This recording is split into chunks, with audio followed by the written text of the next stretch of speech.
Avis vascular centre మన దేశంలోనే the best varicose vein hospital. పోరాటంలో సిపాయిల తిరుగుబాటు దగ్గర నుంచి నిన్న మొన్న జరిగినటువంటి తెలంగాణ ఉద్యమం దాకా బలైందంతా వీళ్ళే. మొత్తం ఎంటైర్ తెలంగాణ ఉద్యమంలో కేసీఆర్ కుటుంబం ఇంట్లోంచి ఒక రక్తం సుక్క రాలేం కింద పడలే. మాంసం ముద్దలైపోయిందంతా వీళ్ళు పేదవాళ్ళు. అంటే నేనేం చెప్తా ఉన్నానంటే వాళ్ళు అధికారం కోసం ఈ రక్తాన్ని వాడతారు, అధికారాన్ని ట్రాన్స్ఫర్ చేయాలన్నా ఇదే రక్తాన్ని వాడుతూ ఉంటారు అన్నట్టు. మేము క్లియర్గా చెప్తా ఉన్నాము, ఇది ఎవరు ఆత్మ బలిదానాలు ఇంకొకటి చేసుకునే ఉద్యమం కాదు. ఇది సగర్వంగా హమారా ఇస్సా, హమారా ఇజ్జత్, హమారా హుకూమత్ అని చెప్తా ఉన్నాము.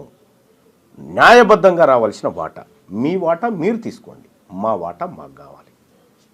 సో ఒక డిమాండ్, ఒక సరైనటువంటి డిమాండ్, న్యాయమైనటువంటి డిమాండ్, ఈ డిమాండ్ని యాక్సెప్ట్ చేయలేకపోతున్నాయా మీరన్నటువంటి ఆ పవర్ఫుల్గా కనిపిస్తున్నటువంటి కులాలు? నిజంగా రక్తపాతం అనేది వాళ్ళు చెయ్యాలి అనుకుంటే అంత ఈజీగా అవుతుందా?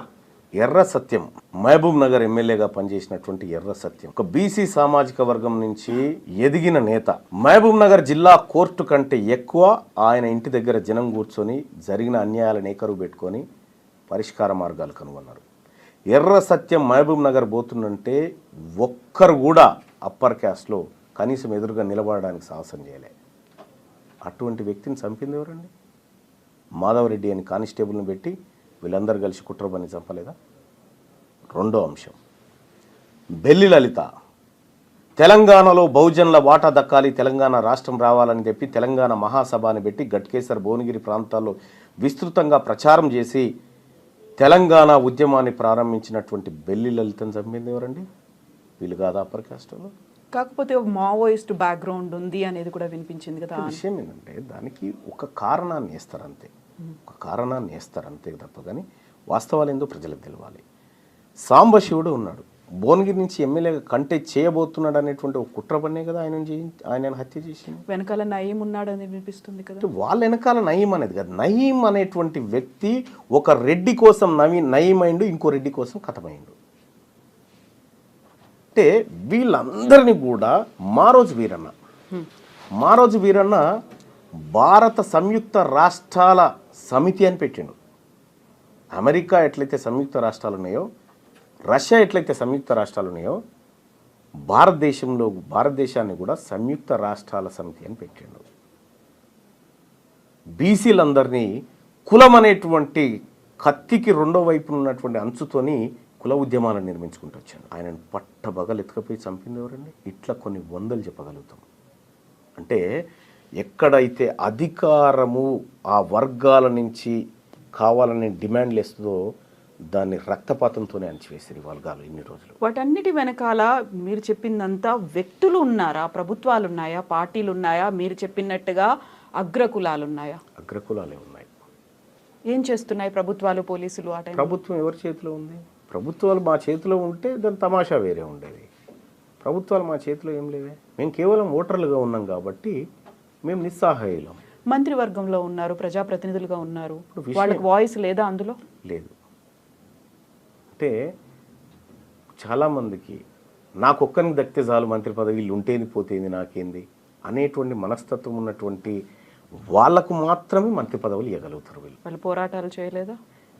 నేనేమంటున్నాను, కొండా లక్ష్మణ్ బాపూజీ గారు ఉన్నారు, ఆయన కూడా మంత్రి పదవి ఇచ్చారు. కానీ మంత్రి పదవిని ఇసిరి అవతల కొట్టి ఈ తెలంగాణ రాష్ట్రం ఏర్పడాలి, ఈ తెలంగాణ రాష్ట్రంలో బీసీల బతుకులు మారాలని కొట్లాడి మంత్రి పదవిని అవతలకి ఇసిరిగొట్టినటువంటి కొండా లక్ష్మణ్ బాపూజీ లాంటి వాళ్ళకి ఇచ్చే దమ్ముందా? బానిసలుగా పడుండేటువంటి వాళ్ళకు మాత్రమే మంత్రి పదవులు ఇచ్చి వాళ్ళ ద్వారా పబ్బం గడుపుకుంటాయి అగ్రవర్ణ ప్రభుత్వాలు. ఇప్పుడున్నటువంటి కాంగ్రెస్ ప్రభుత్వంలో ఉన్నటువంటి బీసీ మంత్రులు కూడా అదే పరిస్థితిలో ఉన్నారా? అదే పరిస్థితిలో ఉన్నారా లేదా అనేది ఇంకొక ఏడాదిలో తేలుతుంది. కులగణన 42% ఇంప్లిమెంటేషన్ విషయంలో వాళ్ళు ఎలాంటి స్టెప్స్ తీసుకుంటారనేది అప్పుడు తెలుస్తుంది వాళ్ళకి. చిత్తశుద్ధి లేదా? చిత్తశుద్ధి ఉండాలని చెప్తా ఉన్నాం. అంటే మీకు కనిపించట్లేదా? కనీసం ఆ అటెంప్ట్ చేశారు, ఇనిషియేషన్ ఉంది. నేనేమంటున్నా, ఇట్లా ప్రభుత్వాల దగ్గర సాగిలపడినటువంటి సందర్భంలో వాళ్ళు మళ్ళీ ప్రజాక్షేత్రంలోకి పోయినప్పుడు వాళ్ళు ఎవరు కూడా గెలవలేదు. అంటే అల్టిమేట్గా ప్రజలు నిన్ను నమ్మాలి, నీ వైపు ఉన్నప్పుడు మాత్రమే నువ్వు ఏ హోదాలో ఉన్నా. నిజంగా ప్రజలు నీ వైపు ఉంటే నీకు మంత్రి పదవి ఉండదు ఫస్ట్. అదేం లాజిక్? అంతే కదా. నువ్వు వాళ్ళ వైపు ఉండాలి. మీ వాయిస్ని అక్కడ ప్రభుత్వంలో వినిపిస్తున్నారు అనేది లేదా, అక్కడ కాదా, జరగట్లేదా? ఎవరు నా వాయిస్నా? మీ అంటే అందరి వాయిస్ని ఇప్పుడు అంటే ఎవరి కోసం అయితే పోరాడుతున్నారో ప్రతినిధులుగా. ఒకటి ఏంటంటే మంత్రి పదవి అనేది ముఖ్యమంత్రి విశ్వాసం ఉన్నన్ని రోజులు మాత్రమే ఉండగలిగినటువంటి పదవి. ముఖ్యమంత్రికి విశ్వాసంగా ఉండాలంటే బీసీల మాట మాట్లాడితే విశ్వాసంగా ఉంటాడా? పార్టీ తీసుకున్న లైనే అది. పార్టీ తీసుకున్నటువంటి లైన్ నువ్వు ఆల్రెడీ చెడగొట్టి పెట్టినావు. ఇక్కడ తెలీదా అధిష్టానానికి? తెలిసింది కాబట్టి రీసర్వేకి ఆదేశించింది, తెలిసింది కాబట్టి దాని మీద ఒక కమిటీ వేసింది.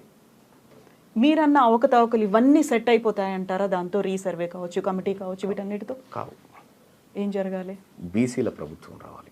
బీసీల ప్రభుత్వం నెక్స్ట్ కాబోయే సీఎం బీసీఏ బరాబర్ అవుతాడనేది టీపీసీసీ చీఫ్ చెప్తున్నారు. బరాబర్ అవుతాడు, అది కాంగ్రెస్ పార్టీయే చేస్తుంది అనేది. హ్యాపీ. ఇప్పుడున్న రేవంత్ రెడ్డి గారిని ఇక చాలయా, నీ పర్ఫార్మెన్స్ బాగాలేదు, ప్రజల్లో వ్యతిరేకత వచ్చింది, మేము బీసీ ముఖ్యమంత్రిని పెడతామంటే ఇంకా హ్యాపీ కదా. కాకుండా మళ్ళీ ఇంకో కండిషన్, 5 ఏళ్ల పాటు రేవంత్ రెడ్డి సీఎం ఉంటాడు, నెక్స్ట్ బీసీఏ అవుతాడు, అది కాంగ్రెస్ పార్టీయే చేస్తుంది అనే మాట. అంటే ఇప్పుడు ఒక యుద్ధానికి పోయేటప్పుడు నువ్వు ఓడిపోతాను, ఎవరైనా యుద్ధానికి పోతారా? గెలుస్తామనే పోతాం. సహజంగా పార్టీలు ప్రతిసారి మేము ఎన్నికల్లో గెలవబోతున్నామనే చెప్తాయి, కానీ గెలవరు. అన్ని పార్టీలు గెలవు, ఎవరో ఒకరే గెలుస్తారు. ఇక్కడ వాదానికి పార్టీలకు మధ్య జరుగుతున్నటువంటి యుద్ధం ఇది. ఇటీవల కాలంలో జరిగినటువంటి ఎమ్మెల్సీ ఎన్నికలు కానీ, ఇటీవల కాలంలో జరుగుతున్నటువంటి పరిణామాల నేపథ్యంలో ఇవాళ 5 స్థానాలను కాంగ్రెస్ పార్టీ, 4 స్థానాలు, 1 బీఆర్ఎస్ పార్టీ భర్తీ చేసుకుంటే 3 బీసీలకు ఇవ్వాల్సిన అనివార్యత ఏర్పడ్డది, 1 ఎస్సీ ఎస్టీలకు ఇవ్వాల్సినటువంటి అనివార్యత ఏర్పడ్డది. ఇక్కడ ఎమ్మెల్సీ ఎన్నికల్లో బీసీలకు టికెట్ ఇవ్వాలని చెప్పి మేమందరం కూడా కాంగ్రెస్ పార్టీ చెప్తే మేము బీసీలకు ఇవ్వాము, ఓసీలకు ఇస్తామంటే బీసీలంతా ఓడగొట్టి ఇంటికి పంపించారు. సో ఇవాళ ప్రభుత్వం రాష్ట్రంలో మారుతున్న పరిణామాలకు అనుగుణంగా ప్రభుత్వం పార్టీల విధానాలు కూడా మారుతా ఉన్నాయి. అనివార్యమనే పరిస్థితి. అనివార్యంగానే లేకపోతే ఇప్పుడు ఈ బీసీ వాదము, ఈ ఉద్యమాలు ఇవన్నీ లేకపోతే వీళ్ళకెందుకు ఇస్తారండి? అవి తీసుకుపోవడానికి వేరే వాళ్ళు ఉంటుండే. కానీ ఇలా తప్పనిసరి పరిస్థితుల్లో ఈ వర్గాలకు ఇవ్వాల్సినటువంటి అనివార్యతను ఈ రాష్ట్రంలో క్రియేట్ చేయగలిగినాం. అంటే సాటిస్ఫాక్షన్ ఎక్కడికి లేదు. ఇప్పుడు మండల్లో 40 మంది ఎమ్మెల్సీలు ఉన్నారు. 40 మందిలో 29 మంది అప్పర్ కాస్ట్, 29 మంది, ఒక 9 మంది ఏమో బీసీలు ఉన్నారు, ఒకరు ఎస్సీ, ఒకరు ఎస్టీ ఉంది. ఇప్పుడు 29 మందిలోంచి ఒక 3 బీసీలు వచ్చినారు, 2 ఎస్సీ ఎస్టీ వచ్చినారు. అంటే కొంత కోటా భర్తీ అవుతా ఉంది. ఒక్క ఎమ్మెల్సీలే 16 మంది ఉన్నారు.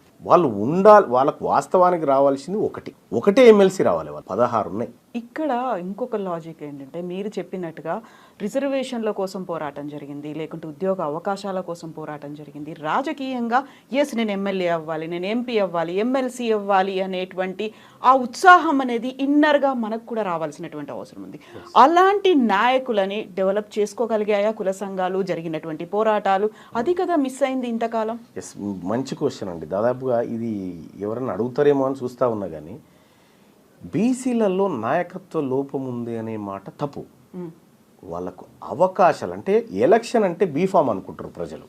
బీఫామ్ కాదు ఎలక్షన్ అంటే, బీఫామ్ కాదు ఎలక్షన్ అంటే ఎక్కువ మంది ప్రజల అభిప్రాయాన్ని నీ వైపు తిప్పుకోవడం.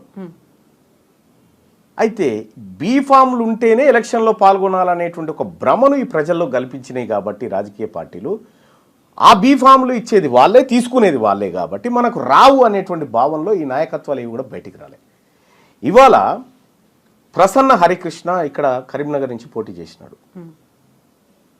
ఈ పార్టీలు బీఫామ్ ఇయ్యలే, కానీ 60,000 ఓట్లు సంపాదించగలిగినాడు. నేను ఇండిపెండెంట్ క్యాండిడేట్గా వరంగల్, నల్గొండ, ఖమ్మం పట్టభద్రుల ఎమ్మెల్సీ ఎన్నికల్లో పోటీ చేసినప్పుడు బీఫామ్లు తీసుకున్న వాళ్ళ పేర్లు ఫస్ట్ వరుసలో ఉంటాయి, పైన 1, 2, 3 అట్లా సీరియల్లో వస్తుంది. 73 మంది పోటీ చేస్తే నాది 39వ సీరియల్ నెంబర్. ఇంత పెద్దగా ఉంటుంది బ్యాలెట్ పేపర్.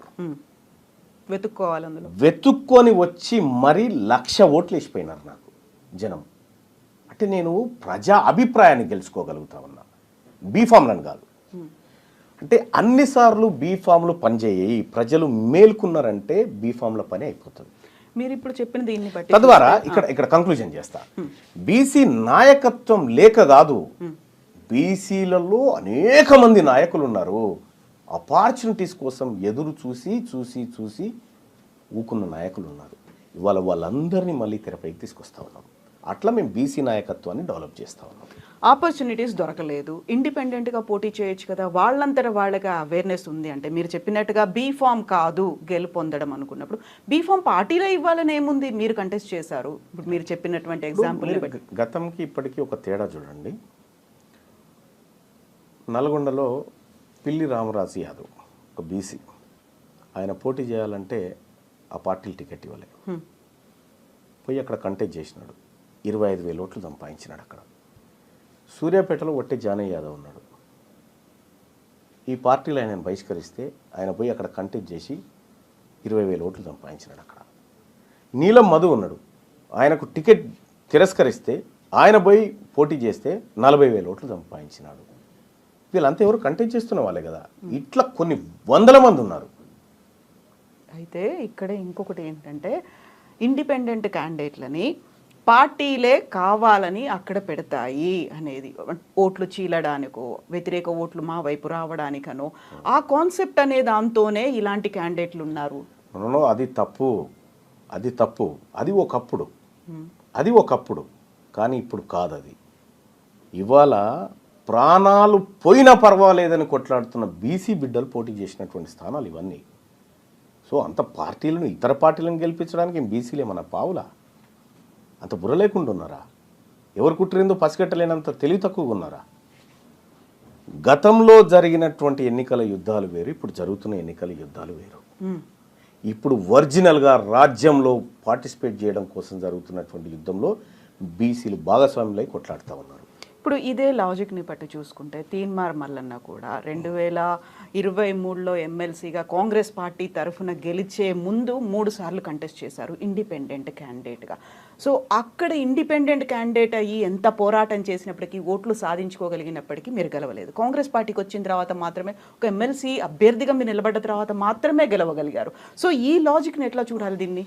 నల్గొండ ఖమ్మం పట్టభద్రుల ఎమ్మెల్సీ ఎన్నికల్లో తీన్మార్ మల్లన్నను గెలిపియలే కాంగ్రెస్ పార్టీ బీఫామ్, మల్లన్ననే కాంగ్రెస్ పార్టీని గెలిపించింది. అక్కడ నేను ఇండిపెండెంట్గా పోటీ చేస్తే ఇంతకంటే రెట్టింపు ఓట్లు వచ్చేటి నాకు. మరి ఎందుకు కాంగ్రెస్ పార్టీ అప్పుడు? అంటే ఈ కాస్ట్ సెన్సస్ చేస్తా అని రాహుల్ గాంధీ గారు ఏదైతే మాట చెప్పారో, కాస్ట్ సెన్సస్ చేసి 42% రిజర్వేషన్ ఈ వర్గాలకు ఇస్తా అనేటువంటి రాహుల్ గాంధీ గారి ఆలోచన గెలవాలనుకున్నా కాబట్టి ఆ పార్టీ కోసం వర్క్ చేసిన. రాహుల్ గాంధీని అప్రోచ్ అయ్యారా, కలిసారా? కులగణనకు సంబంధించి జరిగిన అవకతవకలు, తప్పుడు లెక్కలు ఇచ్చాం. ఏమన్నారు? అందుకే కదా మళ్ళీ సర్వేకి ఆదేశించింది. పర్సనల్గా మీకు వచ్చినటువంటి అష్యూరెన్స్ కావచ్చు, ఏం మాట్లాడారు అనేది. మీరు చెప్తున్నట్టుగా కాంగ్రెస్కి సంబంధించి బైలాస్ ఉన్నాయి. రాహుల్ గాంధీ ఏదైతే మాట చెప్పారో దాన్ని ఇక్కడ రేవంత్ సర్కార్ పట్టించుకోవట్లేదు, స్వయంగా సీఎం రేవంత్ రెడ్డే మాట తప్పారు అని మీరు అంటున్నప్పుడు తీసుకోవాల్సినటువంటి చర్యలు అనేవి ఉంటాయి. అది సరిపోతుందా రీసర్వే అనేది? మళ్ళీ మీకు నమ్మకం ఉందా? విషయం ఏంటంటే ఇది సరిపోదు అనే విషయాన్ని కూడా మళ్ళీ పంపించాం. మళ్ళీ దీన్ని దేనికోసం వాడుతున్నారనేటువంటి విషయాన్ని కూడా పంపించడం జరిగింది. అందుకోసమే ఈ ప్రభుత్వాన్ని నమ్మకుండా ఏకంగా రాహుల్ గాంధీ గారి ఒక సపరేట్ కమిటీ నియమించిన దీని మీద, దీన్ని అబ్జర్వ్ చేయడానికి. వాళ్ళ పని వాళ్ళు చేస్తూ ఉన్నారు. ఇక్కడ ఒక విషయం ఏంటంటే రాహుల్ గాంధీ గారు దేశవ్యాప్తంగా కులగణన అంటూ ఉన్నాడు, పార్లమెంట్లో బీసీల ఇస్సా గురించి మాట్లాడుతూ ఉన్నాడు, వాళ్ళ వాటా రావాలంటూ ఉన్నాడు. ఆయన మాట్లాడిన ప్రతిసారి ఈ తెలంగాణలో కాంగ్రెస్ పార్టీ ప్రభుత్వం ఏర్పడి December 7, 2023 ఆ రోజు నుంచి December 20 ఇప్పుడు ఫిబ్రవరి వరకు రాహుల్ గాంధీ గారు అక్కడ బీసీల గురించి మాట్లాడితే ఇక్కడ లోకల్ పేపర్లో వార్త రాదు. దాని మీద రీసెర్చ్ చేసినాం మేము. రీసెర్చ్ చేసి 18 పేజీల రిపోర్ట్ తయారు చేసినాం. అంటే ఏ రోజు రాహుల్ గాంధీ గారు ఢిల్లీలో ఈ అంశం గురించి మాట్లాడాడు, ఇక్కడ తెలంగాణ రాష్ట్రంలో కాంగ్రెస్ పార్టీ ప్రభుత్వం యాడ్స్ తీసుకుంటున్నటువంటి పత్రికలు, మీడియా రాహుల్ గాంధీ గారి వార్తను ఎందుకు కవర్ చేయట్లేదు అనేటువంటి కోణంలో దీన్ని యాంగిల్లోకి తీసుకపోతే ఇక్కడ బీసీ అనేటువంటి టాపిక్ను ఈ పత్రికలు దాచిపెట్టడానికి ఇక్కడ ఉన్నటువంటి ప్రభుత్వం అడగాలి కదా. నాయకుడు రాహుల్ గాంధీ గారు అంత పెద్ద మాట మాట్లాడితే ఫ్రంట్ పేజీలో ఎందుకు వస్తలేదని చెప్పాలి కదా. అది చెప్పలేదు కాబట్టి మీ ఆలోచన ఇక్కడ ఇంప్లిమెంట్ చేయడానికి వీళ్ళకి ఇష్టం లేదు అనేటువంటి రిపోర్ట్ 18 పేజీల రిపోర్ట్ పంపించడం జరిగింది. ఎవరికి ఇష్టం లేదు? పత్రికలక?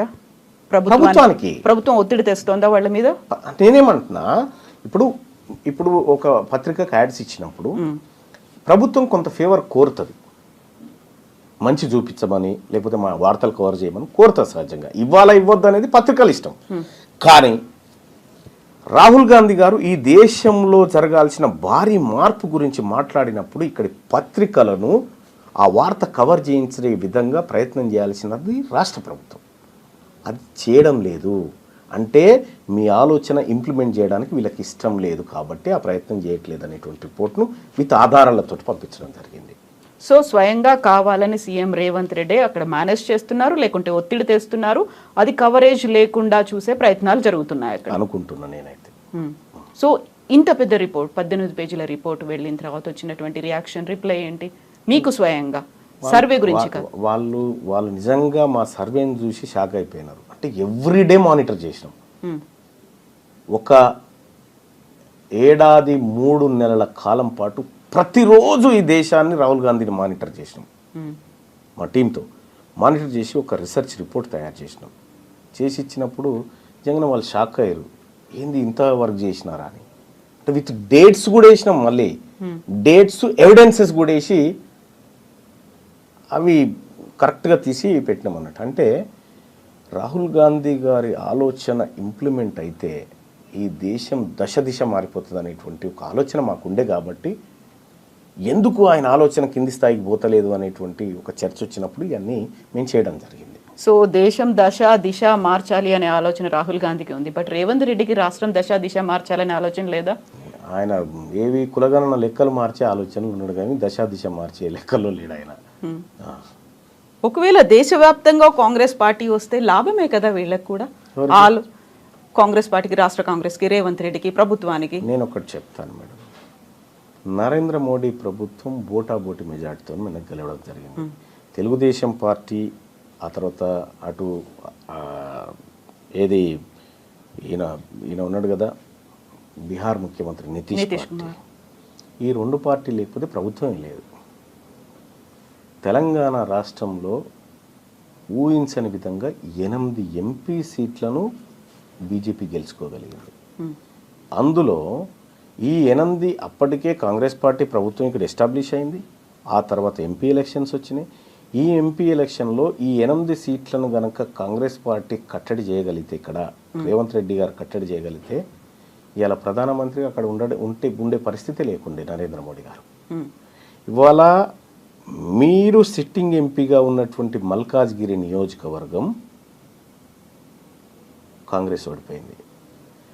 మీ సొంత నియోజకవర్గంగా ఉన్నటువంటి మహబూబ్ నగర్ పార్లమెంట్ను కాంగ్రెస్ ఓడిపోయి బీజేపీ గెలిచింది.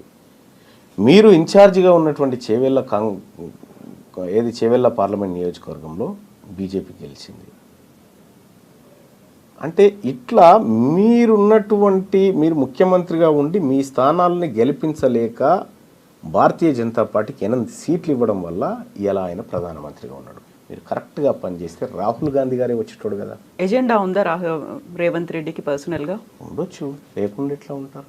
ఇదే ఇవాళ ఇంకా అదే కాదు, కరీంనగర్ గ్రాడ్యుయేట్ ఎమ్మెల్సీ ఎన్నికలు జరుగుతూ ఉంటే రేవంత్ రెడ్డి గారు ఎవరైనా పోతే మన అభ్యర్థి అనుకుంటే, మా అభ్యర్థి మంచోడయా, చాలా ప్రజలకు సేవ చేస్తాడు, ఇతని వల్ల మంచి జరుగుతుంది, పట్టభద్రులకు మంచి జరుగుతుంది, మీ కష్ట సుఖాల్లో అండగా ఉంటాడు, నన్ను నమ్మండి, ఇతను కోటేయండి అని చెప్పాలి. కానీ నువ్వు కరీంనగర్లో మీటింగ్ పెట్టి ఈయన గెలిచినా ఓడిపోయినా పెద్ద సంబంధం లేదని చెప్పి అక్కడ భారతీయ జనతా పార్టీ అభ్యర్థి గెలుపుకు పరోక్షంగా సహకారం చేసినట్టే కదా. సీఎం కదా, ఇంటెలిజెన్స్ రిపోర్ట్స్ అవి ఉంటాయేమో, అక్కడ బీజేపీ క్యాండిడేట్ కి మెజారిటీ వస్తుంది. అటువంటప్పుడు పోవడం దేనికి, పోయి మాట చెప్పడం దేనికి? ఇప్పుడు మీ అభ్యర్థి, మీరు పెట్టుకున్న అభ్యర్థి కన్నీళ్లు పెట్టుకొని నన్ను వీళ్ళందరూ కలిసి మోసం చేసినారని చెప్పే పరిస్థితి ఎందుకు వచ్చింది? ఎక్కడైనా కూడా ఈయన గెలిచినా గెలవకపోయినా పెద్ద ప్రాబ్లం లేదని చెప్పడం అంటే ఏందన్నట్టు దాని అర్థం. నువ్వు అమ్మ పెట్టది అడుక్కోనియదన్నట్టు ఆయన సంపాదించుకున్నటువంటి సానుభూతి అంతా కుప్పగూల్చొస్తుంది మీదకెళ్ళి. సిట్టింగ్ స్థానాన్ని కోల్పోవాల్సిన పరిస్థితి వచ్చింది కదా. ఇన్ని జరుగుతున్నాయి, మీరు ఒక రిపోర్ట్ ఇచ్చారు, క్యాంపెయినింగ్లో కూడా ఆయన మాట్లాడుతున్నారు, ఇవన్నీ అధిష్టానానికి తెలీదా? అందుకే అధిష్టానం తన పనిలోకి దిగింది. అందుకే మీనాక్షి నటరాజన అందుకే వాళ్ళ పనిలోకి దిగినారు. అందుకే రేవంత్ రెడ్డి గారికి కొద్దిగా ప్రాధాన్యత తగ్గించినట్టు కనిపిస్తూ ఉంది. మీనాక్షి నటరాజన్ గారు వచ్చిన తర్వాత ఈ ముఖ్యమంత్రి డూమ్ అనేటువంటి డైలాగులు బంద్ అయిపోయినాయి. మీరు చూడండి, అబ్జర్వ్ చేయండి. అంతకుముందుకు డూమ్ డైలాగులు ఉండే, ఇప్పుడు ఆ డైలాగులు పోయినాయి. చెక్ పెట్టే పనిలో ఉన్నారా? ఉండొచ్చు. అయితే ఇక్కడ ఒక ఇంట్రెస్టింగ్ థింగ్ ఏంటంటే దీపాదాస్ మున్షి గారు ఉన్నప్పుడు మీకు షోకాస్ నోటీస్ వచ్చింది, మీరు దానికి రిప్లై ఇవ్వలేదు. మీనాక్షి నటరాజన్ వచ్చిన తర్వాత మాత్రమే మీకు సస్పెన్షన్ అనేది జరిగింది. అంటే దీంట్లో మీనాక్షి నటరాజన్ గారి పాత్ర ఉందని నేను అనుకోను. ఎందుకంటే మీనాక్షి నటరాజన్ గారి గురించి నాకు తెలుసు. ఆమె నాకు పరిచయస్తురాలు, ఆమె నేను కలిసి క్యాంపెయినింగ్ చేసినటువంటి వాళ్ళం. ఆమె సిన్సియర్ కాంగ్రెస్ పార్టీ కార్యకర్త. అయితే దీపాదాస్ మున్షి గారు ఉన్నప్పుడు షోకాస్ నోటీస్ ఇచ్చినప్పుడు కూడా మున్షి గారు నాకు చెప్పినారు ఏమనంటే, మల్లన్నజీ ఐసా లేలో బాస్ అన్నది. అంతే, లేలో బాస్ జవాబు నైదేనా అన్నారా? సరే, ఆమె చెప్పాల్సింది చెప్పి. ఆ తర్వాత మీనాక్షి నటరాజన్ గారు ఆమె వచ్చిన తర్వాత నేను కూడా మాట్లాడడం జరిగింది అన్నారు. రేవంత్ రెడ్డి గారు కరీంనగర్ బహిరంగ సభకు హెలికాప్టర్లో పోతున్న సందర్భంలో కారు ఎక్కుతూ మహేష్ కుమార్ గౌడ్ గారిని, అన్న మీరు 2-3 రోజులలో సస్పెండ్ చేయాల్సిందే, నువ్వు ఏం చేస్తావో నాకు తెలియదు అనేటువంటి ఒత్తిడి తేవడం జరిగింది. నాతో మాట్లాడాల్సిన వాళ్ళు మాట్లాడి, ఆయన పాపం మహేష్ కుమార్ గౌడ్ గారు కూడా మల్లన్న వెనుక బీసీలు ఉన్నారు, బీసీల్లో చెడ్డ పేరు వస్తుంది, ఇప్పటికే బీసీల్లో బదనామైనం అనేటువంటి ఎంత ప్రయత్నం చేసినా ఈయన వినలే. ఆయన కూడా బీసీ బిడ్డే కదా. ఈయన రేవంత్ రెడ్డి గారు వినలే. మహేష్ కుమార్ గౌడ్ బీసీ బిడ్డే కదా, కావాలని ఆయన ఆ పని చేశారా? ఆయన నేను చెప్తున్నాగా, మహేష్ కుమార్ గౌడ్ గారిది ఇంత కూడా మిస్టేక్ ఉండదు దాంట్లో, ఆయనది ఉండదు. ఈయన కావాలని ఒత్తిడి చేసి చిన్నారెడ్డి గారితో చేయించిండు. మీనాక్షి గారికి తెలియదా మరి? తెలుసు, అందరికి తెలుసు. నిజంగా మీరు పోరాడుతోంది కాంగ్రెస్ బైలాస్ లో ఏముందో దానికోసం, రాహుల్ గాంధీ ఏం చెప్పారో దానికోసం. ఇక్కడ రాష్ట్ర ప్రభుత్వం లేకుంటే రాష్ట్ర పార్టీ ఒక నిర్ణయం తీసుకుంది, అది వ్యతిరేకంగా ఉంది అని తనకు తెలిసినప్పుడు తను ఎందుకు అబ్జెక్ట్ చేయలేదు, ఎందుకు ఆపలేదు మీనాక్షి గారు? అంటే ఏదంటున్నారు? సస్పెన్షన్ కి సంబంధించి. సస్పెన్షన్ అనేది చాలా చిన్న విషయం, మీరు అర్థం చేసుకోండి. తీన్మార్ మల్లన్నకు సస్పెన్షన్ ప్రమోషన్ కాదు ఇక్కడ పంచాయతీ. ఇక్కడ పంచాయతీ సర్వేకు సంబంధించిన లెక్కల పంచాయతీది. ఇప్పుడు నన్ను సస్పెండ్ చేసినా గంతే, చేయకపోయినా గంతే. కాకపోతే దీనికి అంతా లింక్ ఇంటర్నల్ గా ఉంది, సర్వేనే కాబట్టి. సర్వే పంచాయతీది. ఈ వర్గాల నుంచి మేము ఏదో లెక్క చేసి చెప్తామయా, నువ్వు విని ఆడు ఉండాలి, నువ్వు ఎట్లా మాట్లాడుతావు ఇదంతా అనేటువంటి అజంప్షన్ చేస్తే పడి ఉండలేము కదా, పక్కాగా మాట్లాడతాం కదా. అదే మాట్లాడినాము. అది నీకు నచ్చకపోతే నేనేం చేస్తా? ఇక్కడ మల్లన్న గారు ఒక ఇంట్రెస్టింగ్ అబ్జర్వేషన్ అనాలిసిస్ ఏంటంటే, ఈ రాష్ట్ర ప్రభుత్వం ఏర్పడ్డ దగ్గర నుంచి హామీల అమలు అనేది జరగలేదు. 6 గ్యారంటీ స్కీమ్లకు సంబంధించి అడుగు ముందుకు పడట్లేదు. ఎంతసేపు అప్పులో ఊబిలో ఉన్నాము, లేకపోతే ఆర్థిక సంక్షోభంలో ఉన్నాము, ఇవన్నీ అవుతున్నాయి. ప్రజల్లో వ్యతిరేకత అనేది వస్తుంది, వాళ్ళు క్వశ్చన్ చేస్తున్నారు, ప్రతి చోట ఆందోళనలు అవుతున్నాయి. కాబట్టి డైవర్షన్ పాలిటిక్స్ అనేవి గతంలో హైడ్రా వచ్చింది, మూసీ వచ్చింది, ఇలాంటి దాంట్లో భాగంగానే రేవంత్ మల్లన్న కలిశారు, కావాలని ఆడుతున్నటువంటి ఇంకొక డైవర్షన్ డ్రామా అనే మాట. రేవంత్ రెడ్డి గారు నేను పాలోళ్ళం కాదు. ఆయన గెట్టు పక్క పంటే నాకు గెట్టు లేదు, ఆయన ఇంటి పక్క పంటే నాకు ఇల్లు లేదు. ఆయన ఆ వర్గాల ప్రజల మేలు కోసం పనిచేస్తున్న వ్యక్తి, నేను నా ప్రజల కోసం పనిచేస్తున్నటువంటి వ్యక్తిని. రేవంత్ రెడ్డి గారు ఆడమంటే ఆడడానికి, దుంకుమంటే దుంకడానికి సర్కస్లో కోతులం కాదు. మేము పక్కాగా మాకేది కావాలో దానికోసమే పోరాడుతున్నాం. సో రాష్ట్ర ప్రభుత్వానికి వచ్చిన వ్యతిరేకతను డైవర్ట్ చేయడం కోసం ముఖ్యమంత్రి గారు ఏమైనా చేస్తే చేసుకుంటుండొచ్చు, కానీ మేము పక్కా మా లైన్లోనే ఉన్నాము. మమ్మల్ని ఎవరో ఆడించాల్సిన అవసరం లేదు, ఆడిస్తే ఆడడానికి మేము సిద్ధంగా లేము.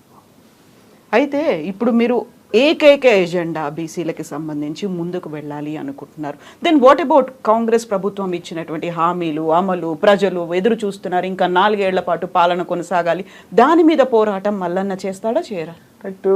ఇప్పుడు కేసీఆర్ గారి ప్రభుత్వం పైన 10 ఏళ్ల పాటు ఒక సుదీర్ఘ పోరాటం చేసి అనేక కేసులు, జైలు జీవితాలు, ఎన్నో ధ్వంసాలు విధ్వంసాలు ఎన్నో జరిగాయి. ఆ రోజు ఉన్నటువంటి ప్రతిపక్షము తన పాత్రను పకడ్బందీగా నిర్వహించి ఉంటే ఆ పని నేను చేయాల్సింది కాదు, ఆ పోరాటం అనేది నేను చేయాల్సింది కాదు. ఆ రోజు ప్రతిపక్షంలో ఉన్న రేవంత్ రెడ్డి గారు చేయాల్సిన పని.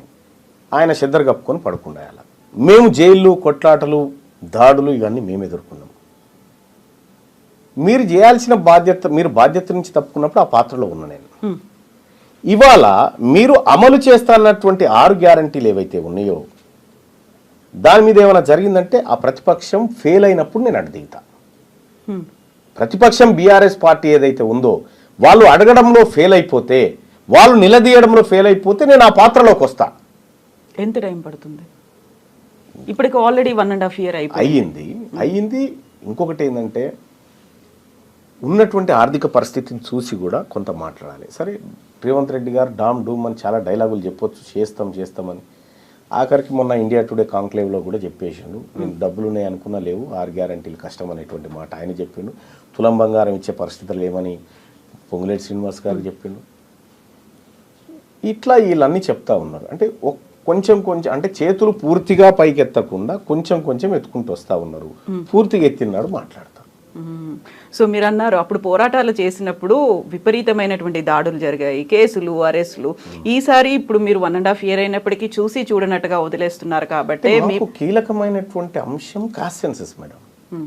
మాకు ఈ 42% రిజర్వేషన్ చేస్తామంటున్నారు కదా, మేము దానికోసమే వర్క్ చేస్తాం. ఇప్పుడు మేము ఈ స్థాయిలో పోరాటం చేస్తున్నాం కాబట్టి ఈ కదలిక ఉంది. ఈ అంశాన్ని వదిలిపెట్టి, కీలకమైన అంశాన్ని వదిలిపెట్టి ఇప్పుడు వీటి గురించి పడ్డమనుకోండి, అసలైన అంశం మరుగున పడుతుంది. బట్ రెండింటిని బ్యాలెన్స్ చేయాల్సినటువంటి అవసరం ఉంది. ఇప్పుడు 42% అంటున్నారు, ఇక్కడ 100% ప్రజల కోసం కూడా పోరాడాలి కదా మీరు. అది దానికి ఒక పక్షం ఉంది. ఇప్పుడు అంటే ప్రతిపక్షం అనేది ప్రజాస్వామ్య దేశంలో ప్రతిపక్షం అనేది చాలా ఇంపార్టెంట్. వాళ్ళ పాత్రను నిర్వర్తించడంలో ఫెయిల్ అయినప్పుడు ప్రజలే ప్రతిపక్షంగా మారుతారు. సో చాలా కంట్రీస్లో అదే జరిగింది. ఇక్కడ కూడా బీఆర్ఎస్ పార్టీ ఈ ప్రభుత్వాన్ని నిలదీయడంలో కానీ ప్రశ్నించడంలో కానీ ఫెయిల్ అయినప్పుడు ఆ పాత్రలోకి వెళ్తాము. ఇప్పుడు కొంత ఏదో వర్క్ చేస్తున్నారు, వాళ్ళు వర్క్ చేస్తున్నారు. అంతో ఇంతో కొంతైనా 100% కాదా? 100% అని నేనేం అనుకోవట్లేదు, కానీ వాళ్ళకు ఉండాల్సినటువంటి లొసుగులు వాళ్ళకున్నాయి, చేయడంలో ప్రయత్నం చేస్తూ ఉన్నారు. సో చేయని కానీ మా వర్గాల గురించి మాట్లాడడానికి వీళ్ళు రెడీగా లేరు కదా. మేము ఉన్నాం కాబట్టి మేము ఈ కార్యక్రమం చేస్తూ ఉన్నాం. 42%కి సంబంధించి ఇప్పుడు చట్టబద్ధత కల్పించాలి అనే ఉద్దేశంతోనే అసెంబ్లీ సెషన్స్ అనేవి జరుగుతున్నాయి. మొన్న 3 days పాటు జరిగాయి, ప్రత్యేక అసెంబ్లీ సమావేశాలు జరిగాయి. దీంతో పాటుగా ఖచ్చితంగా స్థానిక సంస్థల్లో మేము రిజర్వేషన్ కల్పిస్తాము అనే మాట చెప్తున్నారు. సో అది కాదని మీరు అనుకుంటున్నారా? అంటే ఒకటి, మనము చదువుకున్నటువంటి వ్యక్తులుగా ఎంతవరకు ఏది పోగలుగుతుంది అనేది చూడాలి. ఇప్పుడు ఈడబ్ల్యూఎస్ రిజర్వేషన్ అక్రమంగా తీసుకుంటున్నారనేటువంటిది ప్రపంచం అంతా తెలుసు. కోర్టులో కేసు కూడా ఉంది, కానీ ఆ కేసు విచారణకు రాదు. తమిళనాడులో 69% రిజర్వేషన్ బీసీలు పొందుతూ ఉన్నారు అని చెప్పి అక్కడో కేసు వేసినారు, కానీ ఆ కేసు ఎప్పుడు బెంచ్ మీదకి రాదు. ఇక్కడ కూడా 42%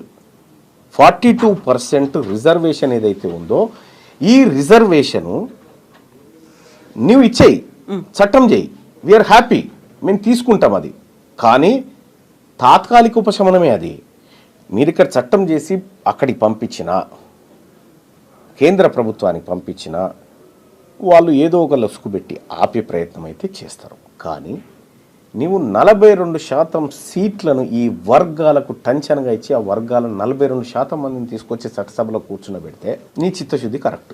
మీకు రిజర్వేషన్ లేదు కాబట్టి మేము సీట్లు ఇవ్వమని చెప్పారనుకో, మీకు చిత్తశుద్ధి లేనట్టు. సో ఆ తర్వాత భారతీయ జనతా పార్టీ బీసీల ముంగట దోషిగా నిలబడుతుందా, ఎవరు నిలబడతారనేది సెకండరీ. కానీ నీ నుంచి జరగాల్సిన ప్రయత్నం అంతా జరగాల. ఈ ప్రజలకు